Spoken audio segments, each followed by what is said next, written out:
ಬೆಂಗಳೂರು ವಿಶ್ವವಿದ್ಯಾಲಯದ ಕ್ಯಾಂಪಸ್ನಲ್ಲಿ ಬೆಂಕಿ ಕಾಣಿಸಿಕೊಂಡಿದೆ. ಜ್ಞಾನ ಭಾರತಿ ಕ್ಯಾಂಪಸ್ನಲ್ಲಿ ಅಗ್ನಿ ಅವಘಡ ಸಂಭವಿಸಿದೆ.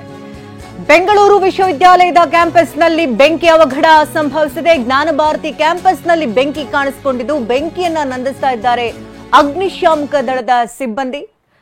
ದೃಶ್ಯಗಳಲ್ಲೂ ಕೂಡ ನೀವು ಗಮನಿಸ್ತಾ ಇದ್ದೀರಿ ಬೆಂಕಿಯ ಕೆನ್ನಾಲಿಗೆ ಯಾವ ಮಟ್ಟದಲ್ಲಿ ಚಾಚ್ತಾ ಇತ್ತು ಅಂತ. ಇನ್ನು ಬಿಸಿಲ ಧಗೆ ಇರೋದ್ರಿಂದಾಗಿ ಬೆಂಕಿ ಆವರಿಸಬಹುದಾದಂತಹ ಸಾಧ್ಯತೆಗಳಿದ್ದು ಈಗಾಗಲೇ ಅಗ್ನಿಶಾಮಕ ದಳದ ಸಿಬ್ಬಂದಿ ಸ್ಥಳದಲ್ಲಿ ದೌಡಾಯಿಸಿ ಬೆಂಕಿಯನ್ನ ನಂದಿಸ್ತಾ ಇದ್ದಾರೆ. ಬೆಂಕಿ ನಂದಿಸುವಂತಹ ಕೆಲಸದಲ್ಲಿ ಅಗ್ನಿಶಾಮಕ ದಳದ ಸಿಬ್ಬಂದಿ ನಿರತರಾಗಿರುವಂತಹ ದೃಶ್ಯಗಳನ್ನು ನೋಡ್ತಾ ಇದ್ದೀರಿ.